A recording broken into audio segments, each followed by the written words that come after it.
Hey guys, so I'm just chilling with you in my car. I hope that's okay. It's a different setting, but I'm trying to experiment with my channel a little bit. So I thought it would be fun today if I came out with you guys and kind of shared with you how I batch content for Instagram and how I self-shoot. Alright. A lot of times it's kind of awkward, or you don't want to kind of be a burden on anyone, or you just kind of want to do your own thing and kind of go out for an hour and then, you know, do your own thing. I just want you guys to remember that you don't need somebody to help you shoot, and you don't have to wait for people to help you shoot. It's awesome to shoot with other people, but it's not necessary, and you can do so much on your own. So yeah. So I thought it would be fun to give you my kind of 3 tips that I do when I self-batch and self-photograph. So the first big one is literally making sure you have your content ready and a location in mind. So Alright. I typically go through and kind of what vibe I want or where I want to shoot. I'm very much like an earthy toned landscape nature kind of girl. A, it makes me feel most comfortable, and B, I like it on my feed. So typically what I do is I look for trails around me, or if I want to see new trails, I can go and experiment with new trails. But typically if I'm self-shooting, I like to stay semi in my area. And the next thing I like to do is head to trusty Pinterest. Is it loading? Trusty Pinterest. And either I can look on my feed, or I can just search self-photography ideas or self-portrait photography, and typically you get a ton of ideas. So what I did is I would just kind of pick one that I like, and then I would screenshot it and put it in my camera roll so it's easy to access, and then one and done. You look at them when you're on your adventures, and then you can just scroll through and kind of pinpoint the idea that you're wanting to do. I like to do this because A, it saves on awkward time when you're kind of in a public space. There's going to be people walking by, so there's going to be those moments where you're like, oh crap, they're seeing me, and it's really apparent that you're self-shooting. So that's kind of another thing, is you kind of have to accept that if you're not doing it at home, people might look at you weird. I just typically sit on my phone for a minute and pretend I don't see them. The next tip is plan your outfits. Alright. If you're a person that likes to have multiple outfits, or you want to do multiple days, that's perfect. Pack a bag. I kind of showed you what's in my bag. Pull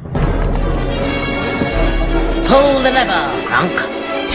Wrong lever! Quick little touch on the tip where you pack what you need. So I packed this extra shirt, and then I'm going to show you the bag I packed. So I packed everything I could think I need. You can bring sorry, someone was staring at me. You can bring a hairbrush, you can bring accessories, whatever you want. I like to keep it simple with my photo shoot, so I'm going to show you my bag quick. So I'm really into accessories for like hats, so I packed a hat, and then, you know, just a casual leaf. I packed another accessory. I just recently got these at Value Village last year. And then I packed a skirt in case I wanted to change. And then I packed this, oh, it's not here. I packed this mustard sweater and gloves, so to keep myself warm. And then of course my camera. And then anything else like my microphone or some Purell if I need it. I didn't put that in this morning, just conveniently there. So yeah, I like to have that on the go for when I ever need anything. And then it packs right back in, and you can carry it easy peasy. Pack a bag, and you can simply just quickly, there's gonna be a family walking by. You can, oh, they're getting really close. 1 second. Okay, sorry if it's a different angle. As you can see, I'm still learning. A family walked right by my car, and I don't want to be like, hey, yeah, I'm filming. So, second tip, obviously, I showed you some of my bag. I really like to plan a couple outfits. It makes it easier if you're doing a couple days. I'm not huge on having to have different outfits in every photo. I mean, when you're working full time, it's not always the easiest thing to do. And I know some people do it, but for me, being OCD, I don't really like to change out in public. I don't like to change my car. It's just a comfort thing. So whatever your comfort level is, do it. You can bring 5 outfits. You can bring 1 outfit. You can bring 2 outfits. I just threw on this sweater to make a different outfit. Easy peasy. And make sure to pack shoes for your location. So I went into a wooded area. I made sure to wear rubber boots, a cute pair. They've been in a lot of my Instagrams, but at this point I would rather not ruin a pair of shoes in the muddy fall weather. So pack exactly what you need. Pack hairbrushes, pack everything you need, and pack it in a bag that you can carry because you're alone. So you need to carry your camera, your bag, anything you need. So that is tip numero dos. Tip number 3 is the location. And this kind of plays off 1 and 2. Alright. But you need to pick a location that you're comfortable with. You need to pick a location that you're okay driving to, that you're okay being alone. I know some people might kind of feel creeped out in the wooded areas alone. I feel that sometimes. Some people might prefer cities. Some people might prefer their home. Some people might prefer other places. It's all about picking the location that works for you and best for you. I typically like wooded areas, because it is a place that I've always loved to photograph in. I feel very connected to nature. Or the great thing about exploring is you find places like that. Like, that is so perfect. And then you get the fall leaves. But, the family's walking right by me. They stared at me so hard. Anyways, I felt really at home in nature. And also the factor that it's often less people are there, it's less busy, you can kind of go off into other trails where people aren't so much in. You can kind of hide more so. There's trails that you can go off that completely, maybe one person comes along. So pick a location that's okay with you. And to that, you should tell somebody where you're going, whether it's a family member or a friend, because especially if it's in a wooded area, you could get hurt, you could fall off a cliff. Like, there's a lot of cliffs areas there. Kidnapping is a real thing, so just be safe. If you're going off alone, make sure to tell somebody. Just be like, hey, I'm going off into a trail, taking some pictures. If you don't hear from me in a few hours, just look out, right? So those are kind of my 3 tips. It really helps to kind of go off on your own when you maybe don't have anyone to take pictures for you, or you don't want to ask anybody, or you kind of only have like an hour one day.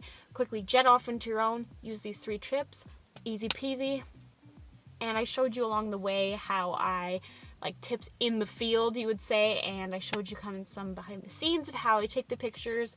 And get artsy with it. Get creative. I know it can be awkward. I've had my fair share of moments I had to stop filming and pretend like I'm awkwardly just not doing anything. So we had our first awkward run-in with people.